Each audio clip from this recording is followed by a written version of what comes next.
Welcome back to my channel. അപ്പോൾ നമ്മൾ ഇന്ന് ഉണ്ടാക്കാൻ പോകുന്നത് ജാഫ്രിഡിക്കയുടെ ബീഫ് കറിയാണ്. ഭയങ്കര ട്രെൻഡിലിരിക്കുന്ന ഒരു കറിയായിരുന്നു, സ്റ്റിൽ ട്രെൻഡിൽ ഓടിക്കൊണ്ടിരിക്കുന്ന ഒരു കറിയാണ്. അപ്പോൾ നമുക്ക് ജാഫ്രിഡിക്കയുടെ കറി ഉണ്ടാക്കുന്നത് എങ്ങനെയാണ് കാണാം. ഞാനിവിടെ 1/2 കിലോ ബീഫാണ് എടുത്തേക്കുന്നത് കേട്ടോ. ഞാൻ ഒറ്റക്കായത് കൊണ്ട് തന്നെ പ്രത്യേകിച്ച് വലിയ ക്വാണ്ടിറ്റി ഒന്നും വേണ്ടല്ലോ. അപ്പോൾ അതുകൊണ്ട് തന്നെ 1/2 കിലോ ബീഫാണ് എടുത്തേക്കണേ. അതിലോട്ട് നമ്മൾ കുറച്ച് വെളിച്ചെണ്ണ ഒഴിച്ചു കൊടുക്കുക. നിങ്ങൾ സ്ഥിരം മറ്റുള്ള ബീഫുകളൊക്കെ കഴിച്ച് ഒരേ ഫുഡൊക്കെ കഴിച്ച് ബുദ്ധിമുട്ടിരിക്കുന്ന ആൾക്കാരാണെങ്കിൽ ഈ ഫുഡ് മസ്റ്റായിട്ട് ഉണ്ടാക്കണം കേട്ടോ. അതിലോട്ട് നമ്മളിതാ ഒരു നുള്ളു മഞ്ഞപ്പൊടി ഇട്ട്, പിന്നെ ആവശ്യത്തിന് ഉപ്പിട്ട് കഴിഞ്ഞിടാ കൈ കൊണ്ട് നല്ലോണം ഒന്ന് തിരുമ്മി കൊടുക്കുക കേട്ടോ.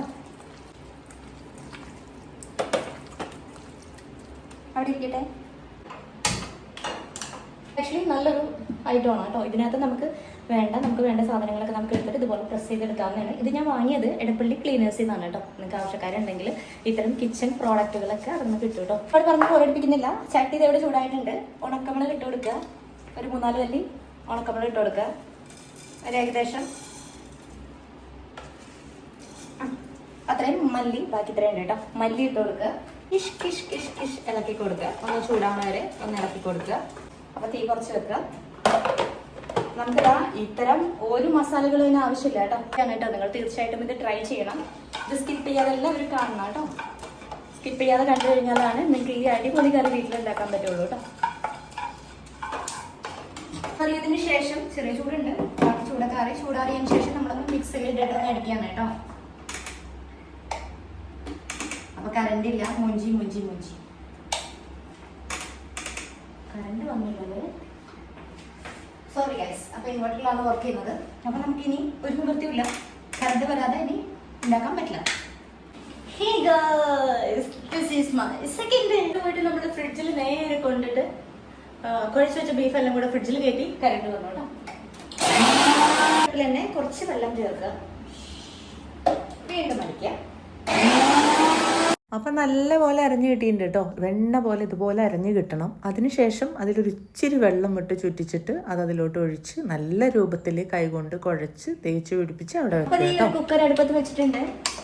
അപ്പൊ ഈ ചട്ടി ഇവിടെ ചൂടായിട്ട് വന്നിട്ടുണ്ട്. അപ്പൊ അതായത് നമ്മള് വെളിച്ചെണ്ണ ഒഴിച്ചു കൊടുക്കുകയാണ് കേട്ടോ. അതോടൊപ്പം തന്നെ ഒരു പിടി കുറച്ച് വെളുത്തുള്ളിയല്ല, കുഞ്ഞുള്ളി കേട്ടോ. തീ കുറച്ച് വെക്കാം.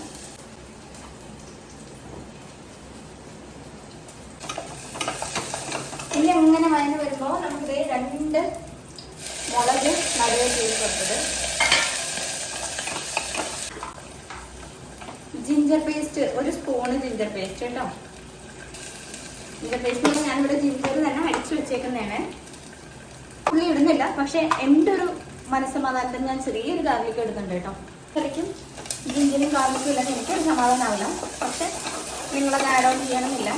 പിന്നെ എൻ്റെ ഒരു സമാധാനത്തിന് ചെറുനാരങ്ങയുടെ ഒരു നീര് ഒഴിച്ച് വെച്ചേക്കണം. കാരണം അടി പിടിക്കാതിരിക്കാൻ വേണ്ടിയിട്ടും തമ്മിൽ ഇതാവാതിരിക്കാൻ വേണ്ടിയിട്ടും ചെറുനാരങ്ങ നല്ലതാണ് കേട്ടോ. കാരണം നമ്മുടേതായിട്ടുള്ള കുറച്ച് പൊടിക്കൈകൾ ചേർക്കുന്ന കുറച്ചുകൂടെ കറികൾക്ക് ടേസ്റ്റ് കൂടും. കാരണം നമുക്ക് എനിക്ക് എൻ്റെതായിട്ടുള്ള കുറേ രീതികളുണ്ട്, അതിൽ എനിക്കിതൊക്കെ ആഡ് ഓൺ ചെയ്യണം. അപ്പോൾ ഞാൻ ഒരിക്കൽ കൂടെ പറയാണ്, ഗാർലിക്ക് ആഡ് ചെയ്യണ്ട, അതുപോലെ ചെറുനാരങ്ങ നീരും ആഡ് ചെയ്യുന്നില്ല കേട്ടോ. ശേഷം നമ്മൾ മഞ്ഞപ്പൊടിയും വെളിച്ചെണ്ണയും ഉപ്പും കൂടി കൂട്ടി കുഴച്ചേക്കുന്ന നമ്മുടെ കുട്ടനുണ്ടല്ലോ, ബീഫിനെ നല്ല രീതിയിൽ ആ കുക്കറിലോട്ട് ഒഴിച്ചു കൊടുത്ത് ഇളക്കുക കേട്ടോ. അതോടൊപ്പം തന്നെ 1-2 സ്പൂണ് വെള്ളം കൂടി ഒഴിച്ചിട്ട് വേണം അതൊന്ന് ഇളക്കി കൊടുക്കാൻ കേട്ടോ. എല്ലാം നല്ല രീതിയിൽ ഒന്ന് പിടിക്കട്ടെ. കുക്കറിൽ കയറ്റിയിട്ട് നമ്മളിവിടെ പൊന്നാങ്കണ്ണിയും അതുപോലെ തന്നെ അച്ചിങ്ങ, നമ്മുടെ വീട്ടിലുണ്ടായ അച്ചിങ്ങയും പൊന്നാങ്കണ്ണിയും വെച്ചിട്ട് ചെറിയൊരു തോരൻ ഉണ്ടാക്കുകയാണ്. അതോടൊപ്പം തന്നെ ഒരു മുട്ടയും കൂടി പൊട്ടിച്ച് ഒഴിച്ചിട്ട് ഉള്ളൊരു ചെറിയൊരു തോരൻ. ഒരുപാട് പറഞ്ഞിട്ട് നിങ്ങൾക്ക് 2 കറിയും കൂടെ കോംപ്ലിക്കേറ്റഡ് ആവണ്ട.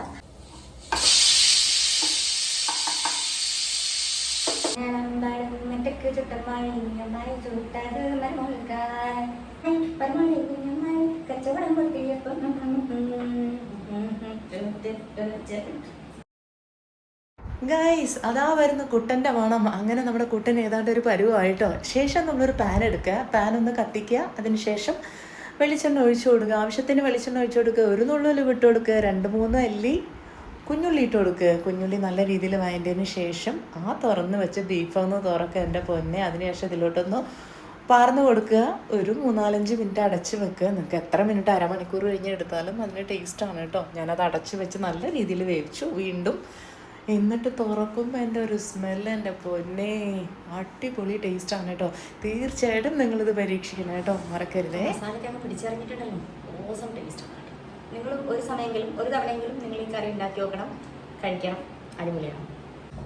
അപ്പൊ ഗൈസ്, അപ്പൊ ദേ നമുക്ക് തിന്നുകൂടെ ടേസ്റ്റ് കാണിക്കാം നിങ്ങളെ.